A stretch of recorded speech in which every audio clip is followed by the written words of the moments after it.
right, welcome to today's episode. I am so excited because I have a very special guest. Her name is Hélène Drummond, and I met Hélène through her husband, who I work with. I had a meeting with him and I shared a little bit about my own burnout story and how I took a break from working for a while. And he said, wow, my wife went through something similar. You should meet her. And we met and I heard her story, and it was the most captivating and inspiring story. And I asked her if she would come on the podcast and share it with all of us. And she so graciously agreed. So Hélène is here today. So welcome to the podcast and thank you so much for being here.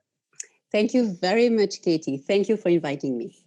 And I want to just give a little tiny high level of why your story was so inspiring and who you are. And then I'm going to have you tell your story, of course, so the listeners can hear it firsthand.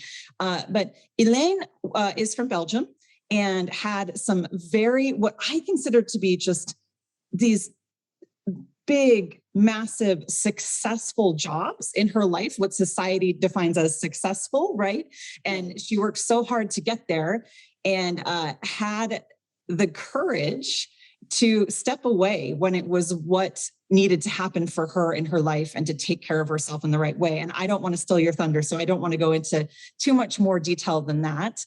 But why don't we just start out with you sharing some of your story as it relates to that, and we'll just jump right in. Does that sound okay? Yes, perfect. Thank you, Katie. Right. So let's start with the beginning. I'm a physician, and when I finished med school, I had to face a first dilemma because I loved surgery. I really loved the operating room, and I thought, really, this is something for me. However, I could see very clearly that surgery was a very, very hard job, which didn't allow much space for anything else outside the hospital, and it was complicated to have a life.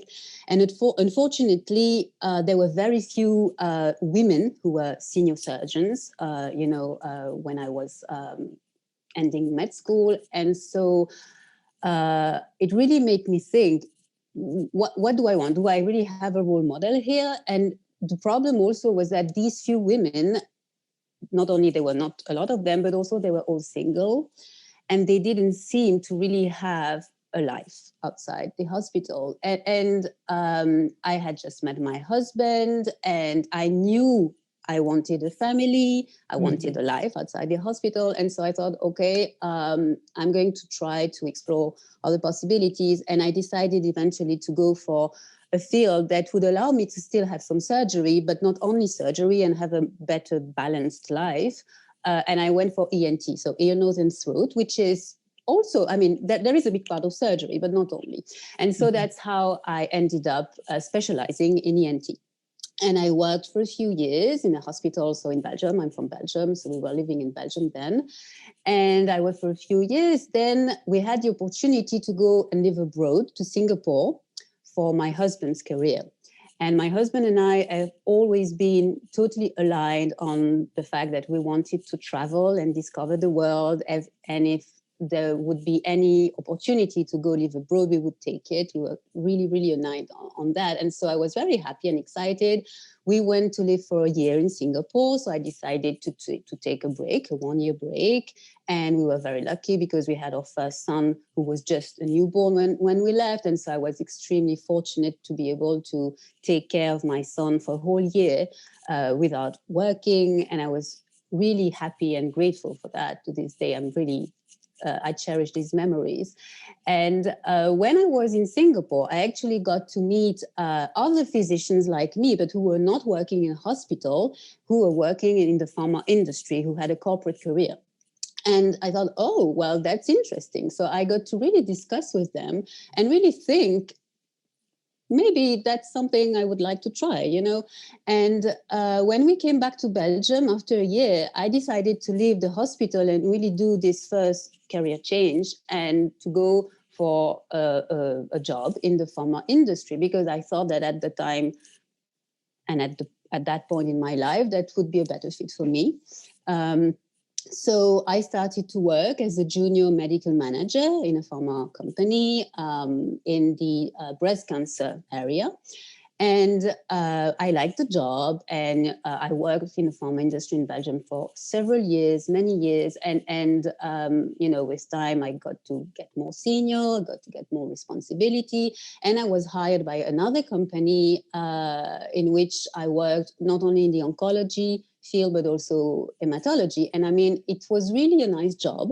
I really loved the content of the job. I liked the work environment, which was extremely stimulating, energizing. I liked my colleagues. It was really a great environment, and I really loved that job until a point, because then I started to have to travel more and more.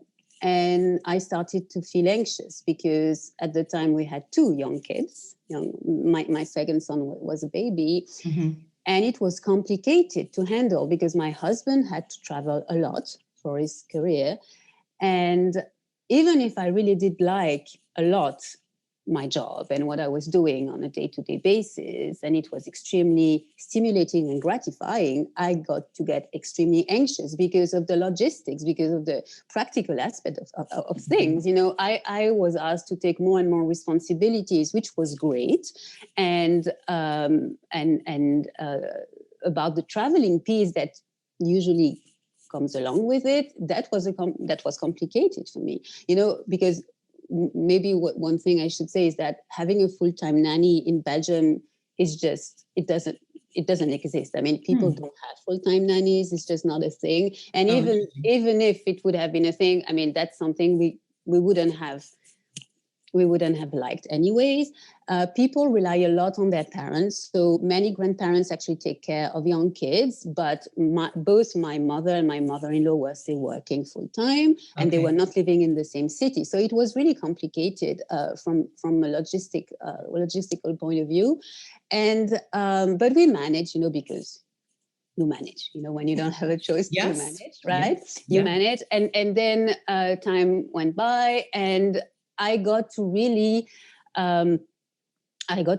get more and more responsibilities. And it was fantastic because clearly the management of that company believed in me and pushed me into a more senior role and asked me to take more and more leadership. And it was extremely gratifying. And it was a fabulous validation, and I love the fact that my job was being recognized and rewarded. But on the other hand, I felt I was caught in this dynamic where I wasn't in control anymore. And I really hated that because it was extremely hard for me to say no. And it still is to say a bit less hard, but it's complicated to say no. And what do you say to your boss when clearly this person believes in you and supports you and wants to push you and wants to make you climb higher and higher?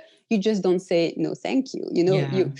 It's hard, right? But clearly, right. So I was really torn, and I could see that it wouldn't be okay, because I thought, okay, so the more and more I climb, the more and more I travel, the less and less I'm present at home and for my kids. And I started to really suffer about that. That was not okay. I was really torn, and I felt I was losing control. And at that point in our life, my husband had another opportunity to go abroad for his career.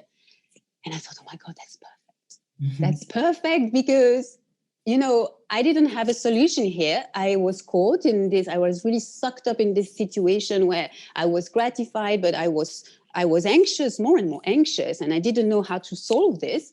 And I'm excited. This is going to be a new chapter. We're going to move abroad. And so I left that job. And that's when we actually moved to the US, to New York City, where we still live now. And so off we went to New York. And of course, initially I wasn't working here because I didn't even have a work visa, right? So it takes months. And so I took care of the children. We adjusted. It's a big adjustment, obviously, for me, for my husband, for the kids. But we really quickly liked the life in New York. However, quite quickly too, I was missing something, because I was feeling that I really needed to get back to the workplace. I really needed to get back to a job to feel that I was something. And something I might mention too is that from where I come from in Belgium and in Europe, being a stay-at-home mom is perceived as something extremely negative. It's being perceived as something being boring, not interesting, and completely in opposition and contrast with the idea of a strong, smart, independent women, and it's really something that doesn't happen. I mean, in Belgium, everybody work, and certainly also it's because most of people couldn't afford not to work, but even those people who could afford not to work, they still do have a job. It's staying at home is never something that you would do by choice because of this really bad perception. And the few people who stay at home are really isolated and marginalized. And so I was culturally conditioned to really hate being a stay-at-home mom, or feeling that it wasn't good enough, or feeling that means that I'm nothing then, and so I really struggled with that, even though I must say and be fully honest, I loved being able to really take care of my kids so much, because it never happened except the 1 year in Singapore when my first son was a tiny baby, but then it never happened anymore. And so I was... Can we pause there for 1 minute? I really just want to pause there and touch on that before you continue your story, because isn't it so interesting the way that mom guilt, right? We have this term mom guilt, manifests in different in different countries, even in the United States, different parts in the United States, you get different pressures. And when you shared this with me originally when we spoke, I had no idea that this was the culture in Belgium. It was more frowned upon to be a stay-at-home mom, whereas in my culture, in my state, in Utah, where I live, it's more frowned upon to work outside of the home. You're encouraged to be a stay-at-home mom. And it just sort of, it goes right along with this stigma that we're all facing. It's almost like, from society perspective, we can't win. Whatever we do, we're told it's the wrong, it's sort of the wrong. That's a very good point. That's so interesting, right? So I just wanted to kind of call that out. And I found that so interesting when you shared it the first time, but continue on, because I'm so excited to hear the rest of the story. That's a very good point. And that's so interesting, right? And as you say, it's hard to win because no matter what, no matter where we are, it's a challenge. Yes, but and it means we have to do what we want. Because no matter what, if we're not going to win either way, we have to really, truly do what we want, which is a part of what's coming in your story. So I'm excited. Yes. But I mean, to be fair, there's something maybe I should mention too about the work culture in Belgium, is that it is extremely common to have a very nice career that is gratifying and really nice career with decent schedules, with no traveling, and with all kind of accommodations, let's say, if I might use this word, around the motherhood. Yes. For example, it's not a question. You have several months of maternity leave, from 3 to 6 to even longer, right? Months. When you have young kids, it's extremely common, extremely frequent to work part-time, to be able to take care of your young kids. And it's completely incorporated in the work culture. So here, when I arrived in New York City, I realized that it's like very polarized. It's like women either have to choose to have a family and to take care of their family, or to have a career, because here the careers are really high-paying, extremely demanding jobs, which require a lot of traveling, which require crazy schedules. And so I thought, oh, wow, this is really different. So you see, it's important to put everything into perspective too, because I think that there are the work culture and the workplace is very, very different for women from what I experienced in Belgium compared to what I could observe and experience here in New York City. But anyway. That makes sense. I'm so glad you made that point. And I'm sure that contributes to the path you went down with your role in New York. Yes. Yes. But so we arrived in New York. I didn't get a work visa. I started after a few months to feel like I was missing something and I needed to get back to the workplace and a job. And, I did some volunteering, but still I really wanted a job to feel like, I'm somebody again, which is wrong, right? It's so wrong to feel that way, but that's how I felt at the time.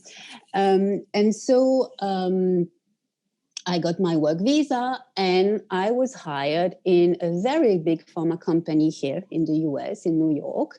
And I started to work as a medical director in medical research, in clinical research in this big pharma. So it was a very prestigious job. I mean, I was overseeing clinical trials all over the world in immuno-oncology. So I was working really for the headquarters, the global headquarters of this company. So it was really a solid, prestigious job. I just can't even imagine how much pressure is on that role, the medical director of a big pharmaceutical company in New York City. I mean, it doesn't get much more demanding than that, I would imagine. Well, we were several medical directors. I wasn't the only one. So, but still, of course, there was a lot of pressure. And as you know, we all put an additional layer of pressure on our shoulders always. So indeed, it was stressful, but I must say that the content of the job, again, was extremely stimulating. Intellectually, it was so interesting. I learned many, many things, and I felt, wow, this is great. This is a great new chapter in my career. I love this. But very, very quickly, again, I got caught in this dynamic where people really would praise me for my work and be very happy of me and started to really push me in a path, to climb higher and higher and higher and get more and more responsibilities. And again, it was hard for me to say no. There was less traveling involved, I must say. Counterintuitively, there was not that much traveling, but still, it was very demanding. And I could see that I was less and less present at home for my kids. And I hated that because I started to feel I was losing control again on my day-to-day. Mm-hmm.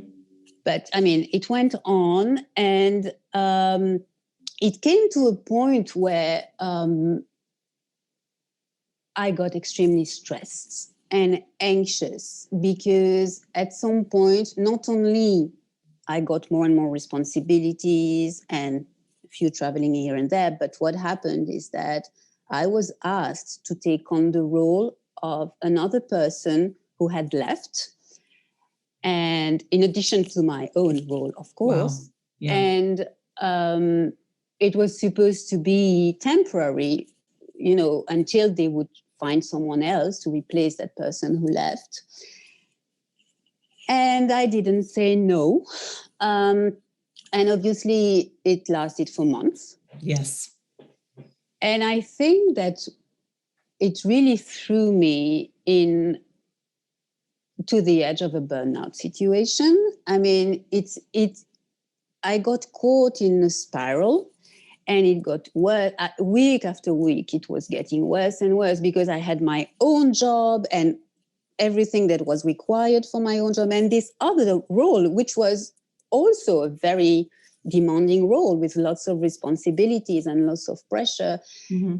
And at that point, my husband started to get worried about me. I mean, I was working every single day past midnight.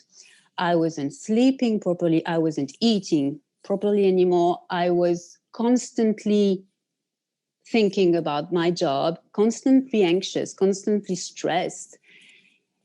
And you don't realize it because it's gradual, and you really fall into this trap, and you just go on and you continue. And I remember my husband was started to be really worried. What's going on? This is not okay. Maybe you should stop. You should leave. This is not good anymore. You this is unhealthy. He could see I wasn't being well anymore. And what happened then is that my youngest son started to have some health issues that are resolved now, but that needed at the time that really required me to be more present and more hands-on on what was on at home.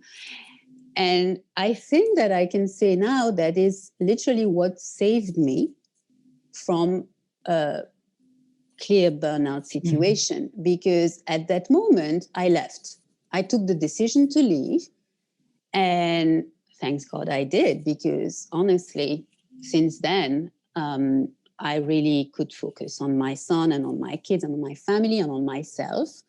I focused on what I wanted and what I didn't want. Of course, it took time. It's a process, but I'm much happier now. I never went back to the corporate world. I really left that, and I don't miss it. I don't really want to get back to it, because what I do now, and again, it took several months of adjustment, is that I write.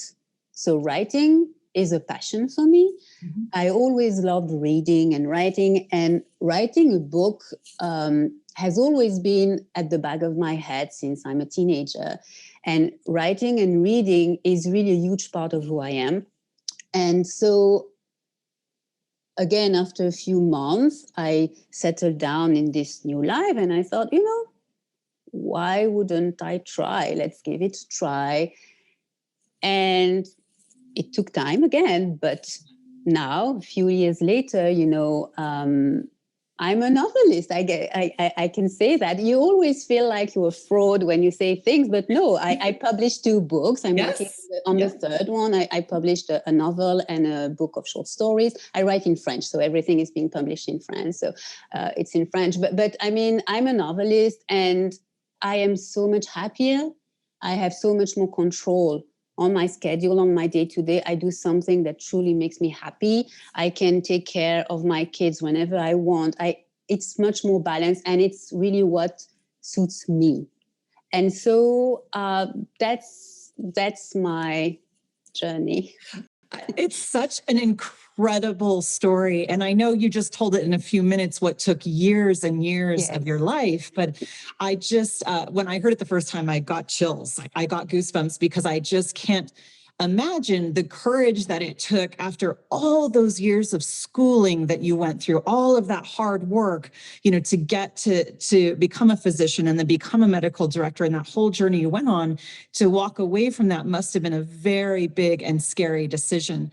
And I know that you mentioned how hard it is to say no. That's something that you and I have in common, and I'm sure probably 90+% of our listeners have in common. We really struggle with that, especially as women and mothers, because society teaches us to place our value and our worth on pleasing all of those around us and saying yes and helping all of those around us. So that really resonated with me as well, that part of your story. So one thing that's jumping out for me in your story is, when you left your role the first time, it was because you were moving. Your husband had this job and you were going to move. Yes. And so you had kind of that reason. And then when you left the second time, your son was having some health issues. So you had these sort of easy, they're not easy. Easy is the wrong word. But you had a way that made it a little easier to say to leave, right? Absolutely. And I'm just wondering, do you think you would have left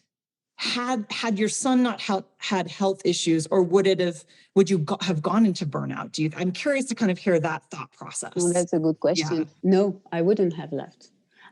I wouldn't have left, but I would have been forced to leave, because at some point it would have become too bad of a situation, and I would have been completely burnt out. I'm pretty sure about that, because I really had lost complete control, and it was getting worse and worse. So no, I would not have left if I didn't have my son, who needed me at that point in our life. For sure. Yeah, it's so interesting how we as women tend to do that, where we'll put ourselves in harm's way from a health perspective, trying to take care of everyone else.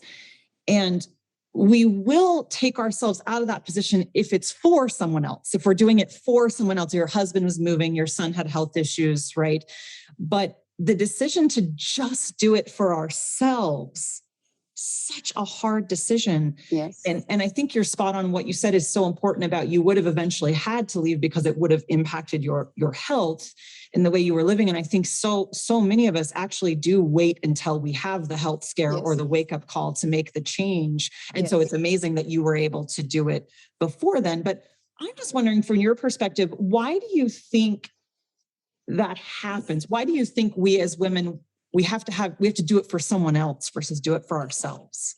Well, I think that we are raised and conditioned to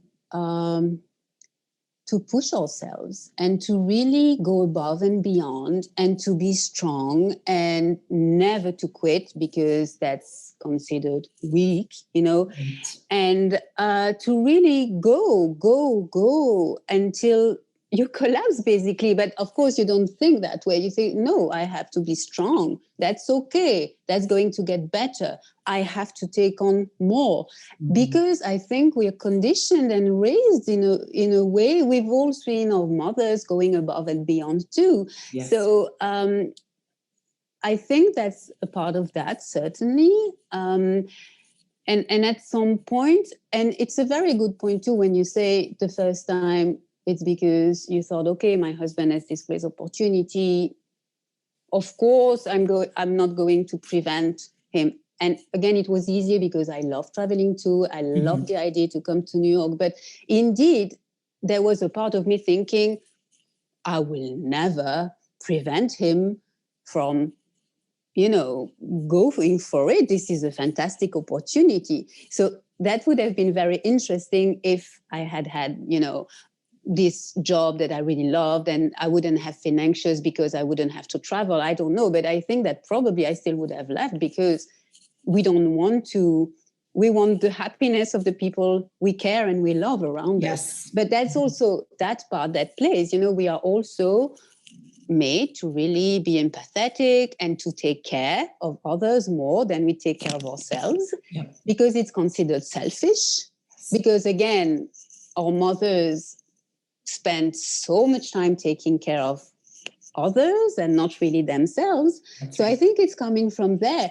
And quite frankly, of course, I didn't think about it that way at the time, but I think that in my mind, leaving because I was being so unhappy, so incredibly unhappy in that job, I would have felt it was selfish and weak. Yes. However, as soon as it became for my kid who needed me to be more present, it would have been selfish not to leave. Sure. And so it's all about our approach of how we treat ourselves, how we treat others, and how we are really made and conditioned to push ourselves, which is not a bad thing in itself, because that's what, gives us our drive. Yes. And manage to achieve everything we do, as long as it's not unhealthy and crippling. Exactly. I completely agree with you. There are a lot of positives to that drive as well. I think what we really need to work on, and this is what my Working Mom Happiness Method program is all about. So for those listeners who've started at the beginning, really the main focus is learning that our value and our worth is innate. It's not because of our performance at work or how we're a mom or how we serve those around us. It's innate. And I think the most powerful and successful and happy women are the ones who can learn to understand our value and our worth is innate, and use that drive to then do what our passion is, right? Not to be doing something because we're worried to let somebody down or that we think we might be selfish, but we're sort of combining those two things. And it's not easy. It's the hardest thing to reprogram that subconscious mind into feeling that way and valuing ourselves. And you're there and you've done it. And that's why like I said, you're so inspiring and your story is so inspiring. So I want to touch on that value and worth thing a little bit more in a minute, but yes, I want to call out one more thing that I'm hoping you're okay sharing with with my listeners is when you were telling me your story, you had mentioned that after you left the corporate job and you started writing, you found yourself in this space where it was hard to balance taking the time to write with the kids. and you were needing help, but you were feeling a little bit of guilt about getting help because you were just starting out in this writing process. And I imagine you weren't making money on it yet. And so can you tell us a little bit about that and the guilt that came along with that and how you overcame it? A lot of guilt. I mean, so yes, as you say, it was the very beginning. I just started to write and trying to find a work routine, and I didn't earn any money. And the idea to get help and to hire and pay someone to get help, it was totally, I thought, oh my God, this is out of the question. Why? Why would I didn't feel legitimate and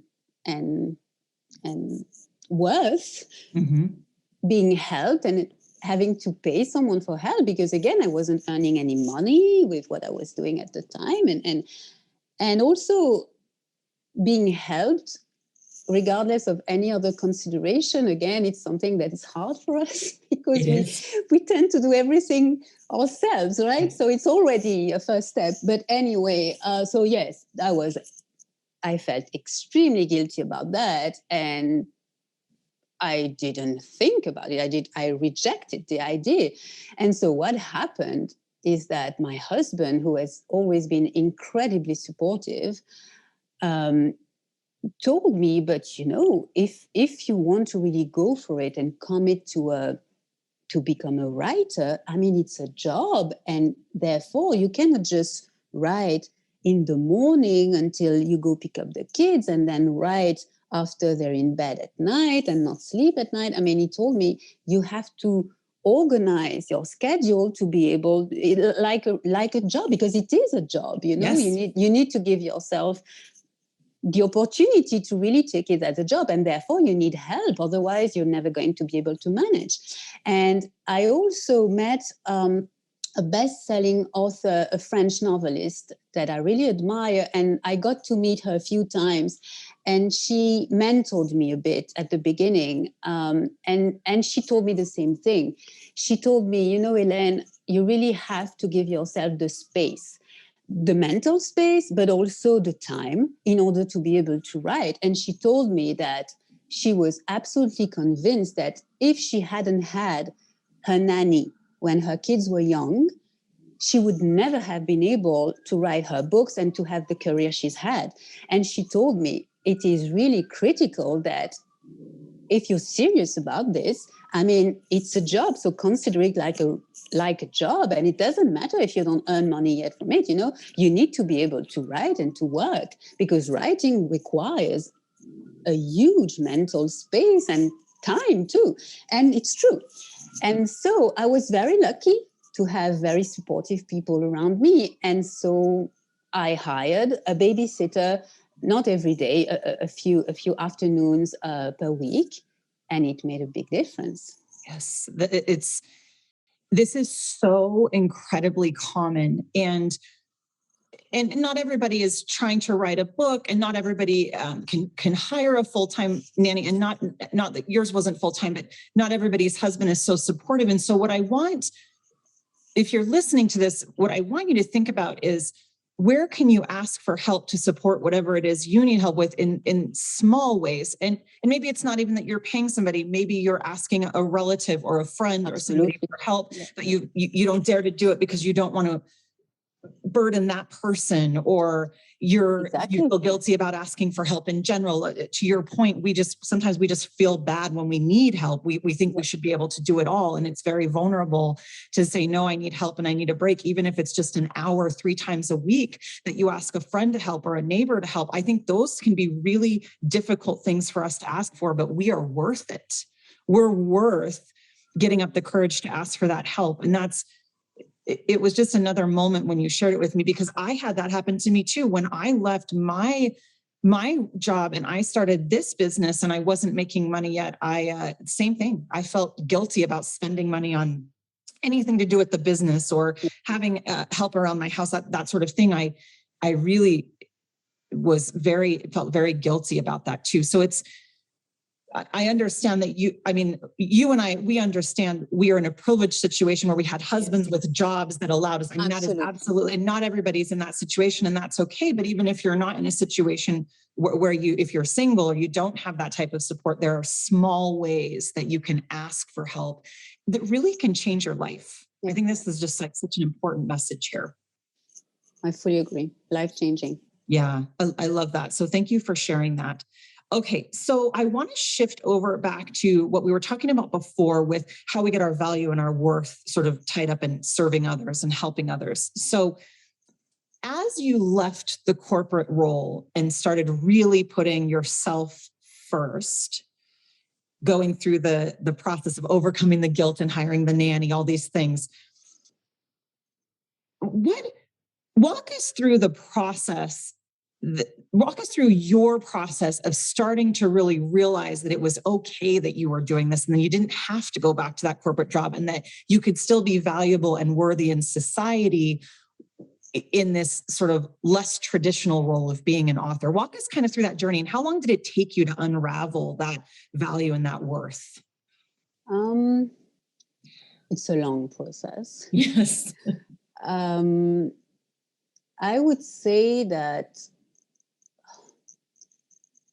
when I started to be able, so I hired this babysitter, a few afternoons per week, and it really made the whole difference because I started to really feel efficient and productive.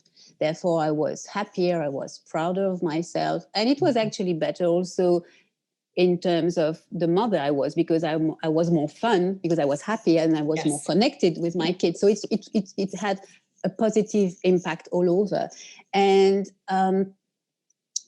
when I published my first book, I guess, then I really started to feel something worse of calling myself a writer, a novelist, because I got great feedbacks. I got lots of people encouraging me. I got great first reviews. And that was a concrete sign that I was doing something, that I wasn't nothing. And then, I was doing something worth interesting people.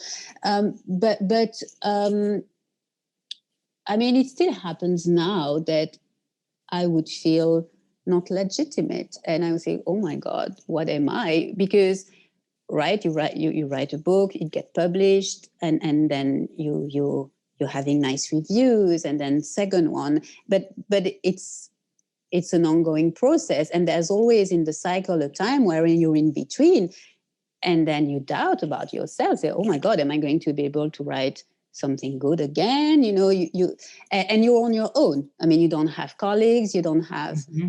Yes, you have your publisher, but I mean, it's completely different work dynamic, right? Right. You don't have a boss on a weekly, monthly basis telling you how you're doing or giving you praise or any. Yeah. So you have to have the strength and the confidence to really, and the discipline. Yes. Right. And that is fine. But to your point of really feeling that you don't need a traditional job to feel like you're something, and that your identity isn't related to that job, but we should be more, our identity is who we are, not what we do, basically. And that's right. That's a really long process. And I must say it takes a lot of self-acceptance and self-confidence and self-kindness. Yes. And in my case, it also took a lot of support, again, from my husband, from my family, from people around me who really, truly loved me and cared about me and supported me. Because I think it's incredibly hard to get there on your own. Yes. But again, I mean, it's a learning. It's a lifelong learning. Yes. Also, what I can say clearly is that the writing itself is helping me for that, because it's very unique. It's completely different to any kind of other jobs I've done in the past, because my writing, my books, is really me. It's really who I am. Yes. So in my case, what I do and who I am is so intricate. And I'm so very proud of my books. And it's a way, it's very therapeutic also, writing, because you discover who you are, and you heal in many, many ways. And being proud of your books and of your writing is kind of being proud of who you are, you know? I love that. And obviously, when I was achieving, great things, or when I was doing surgery, or when I was helping people in the hospital, I was also very proud. Yes. And of course, it was me.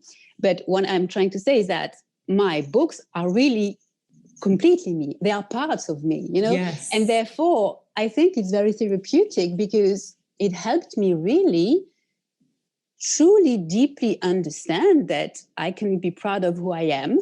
Yes. Rather than what I do. You see what I mean? And Yes. also, Katie, writing makes me so happy. Yes. And this is a life that is so much more balanced. I'm happier as a mother, as an individual, and therefore it kind of became obvious that yes, it's the right thing to do and to be. It's your passion. Does it answer your question? Yes. No, you answered it, and so much more. There are so many things that I want to point out in there. You found your passion, and one of the things that we focus on in this program is knowing how you want to spend your time, knowing how we call them our values, but what we mean is, where do you value spending your time? Yes. And that's a big part of this. And you found the thing where you really want to spend your time, and you made it happen. You're spending a lot of your time there, which is why I can just feel your passion, and it's amazing.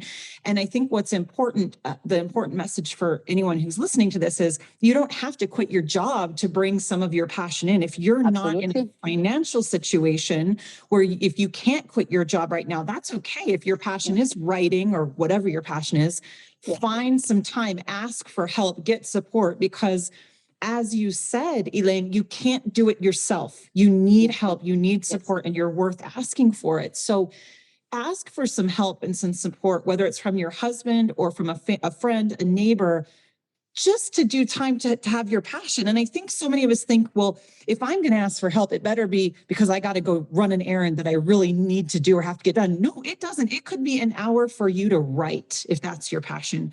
It could be an hour for you to watch the TV show you love, for all that matters.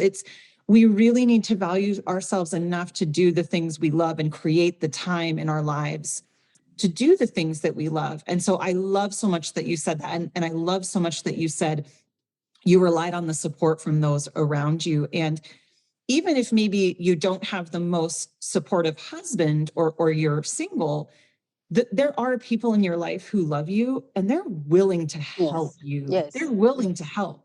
Yes. I know I am. If somebody in my life came to me and said, I'm drowning, can you please help? I'm a busy person, but I would be so happy to help them. I'm sure you feel the same way. Yeah. Yes, of course. 100%. It's absolutely okay to ask for help and support, but thank you. That was so beautiful. I loved everything about that. So obviously the moral of this story, of your story, the point of your story is not that we all need to quit our jobs, right? That's not the point. The point is that we all have some change we've been putting off. There's something we all have that we've been afraid to do, or we're putting off, or we know we want.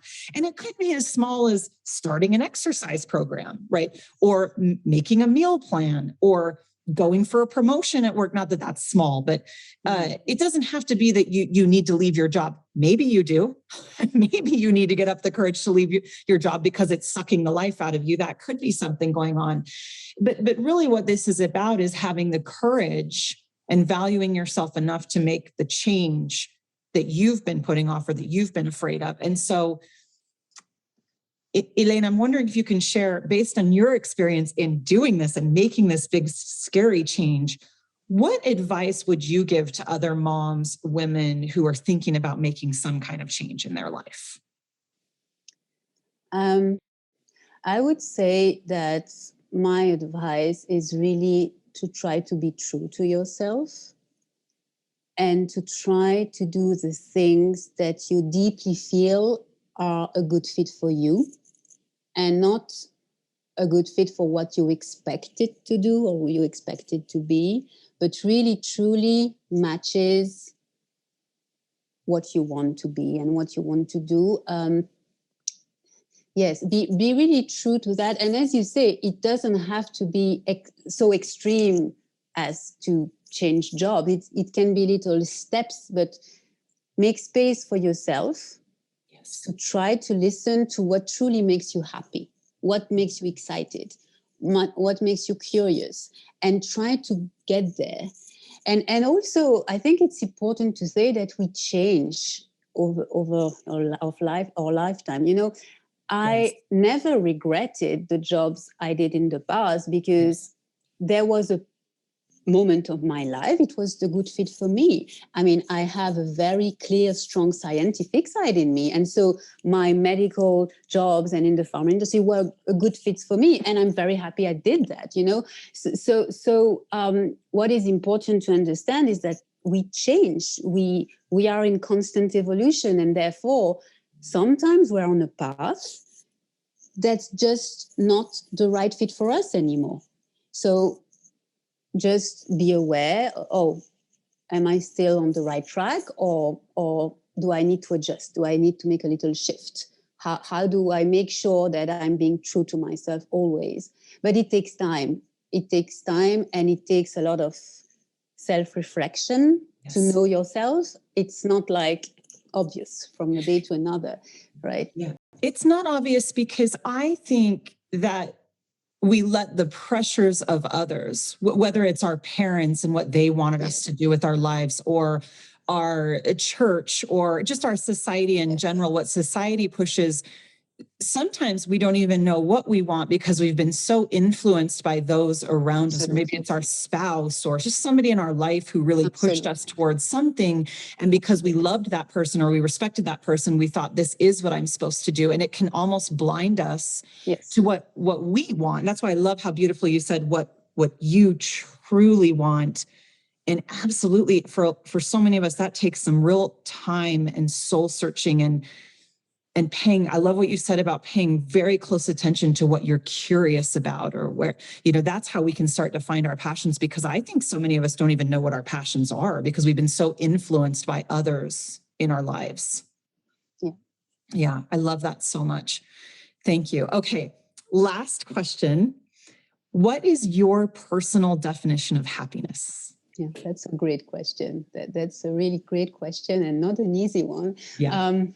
So, okay, I would say that conditional to my happiness, of course, is the well-being of my husband and my children. But if that is guaranteed, I would say that happiness for me would be to be at the right spot, at the right place, and as an individual, as a mother, meaning I'm being the person I want to be, and I'm being the mother I want to be. And I think that for me, I mean, again, this happiness, this definition, again, we are in constant evolution. So what might be my definition of happiness now might not have been my definition of happiness 20, 10, or 5, or even a year ago, right? But at this point in my life, I think that what's really key is to feel I have control. I am not a passive passenger on a train that someone else is driving, or like a hamster in this wheel running, not even going why. That I really have a grasp and a hand on what I do on my day-to-day, on my schedule, and that I really am in charge. And I think the choice piece, the active choice piece, to me is really important. So again, I'm sorry, I'm all over the place, so I don't have an easy definition, but I guess the active choice and the feeling that you're in control of your day-to-day, and make sure that you're the person who you want to be, the mother you want to be, because that's a really important part of who I am. I'm a mother too, and it's extremely, extremely important to me to try to be the best mother I can, and so all of that.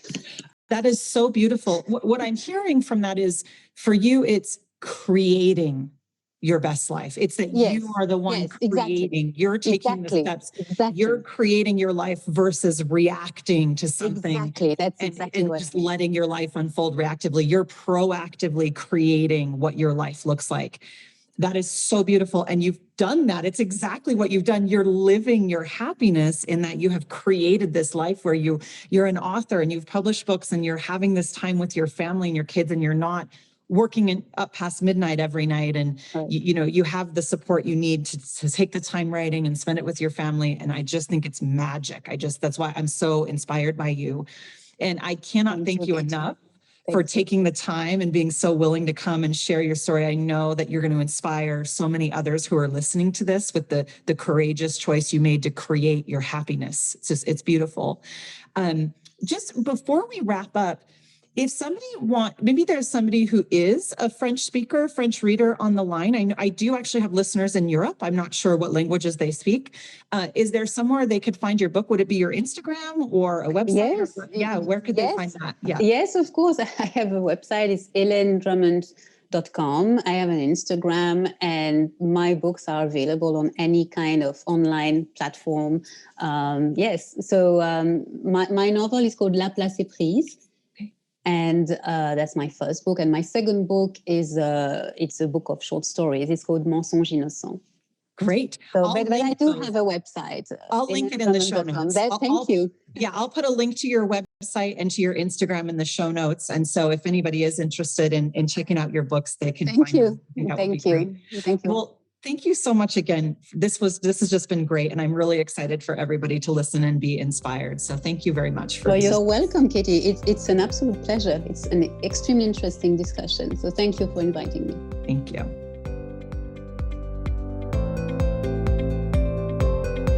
Thanks so much for listening to the Working Mom Happiness Method. If you liked what you heard, please be sure to subscribe, leave a review, and share it with others who might benefit from listening. For show notes or to enroll in the Working Mom Happiness Method coaching courses, visit www.womensbestlifeuniversity.com.